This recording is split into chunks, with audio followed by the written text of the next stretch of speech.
tombe, on part, un par un. Les damnés du 7e étage, les finis.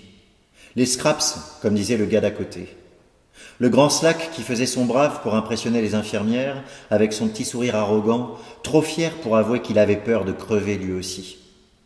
Ça, c'était avant qu'il prenne le chemin de la chambre isolée, des adieux, de la ligne plate, du drap blanc, de la civière pied devant, des portes de métal avec leurs battements caoutchouteux de sacs Ziploc qui éclatent.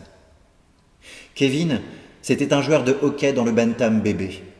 Paraît qu'il avait le corps solide, des bonnes mains, une grosse shot, puis du cœur au ventre. Sauf que ça change rien, rendu là. Cardio pas cardio, tu finis toujours à même place. 10 jours après être arrivé ici, il a pris la même dérape que les autres avant lui. Il a supplié, gémi, dégueulé encore jusqu'à la maigreur, braillé jusqu'à ce que les veines des yeux lui éclatent, que ses iris se noient dans le lait.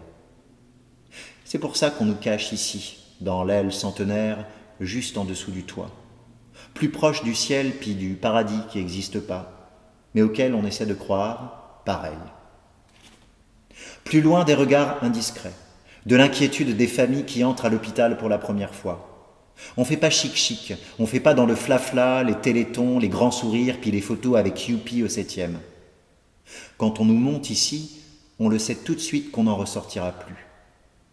Dans le visage des médecins qui nous l'annoncent, des préposés qui nous roulent jusqu'à l'ascenseur en silence, du concierge qui passe la mop en faisant son possible pour pas nous regarder, des autres malades autour qui ont l'air d'être déjà morts, puis dans celui de leurs parents.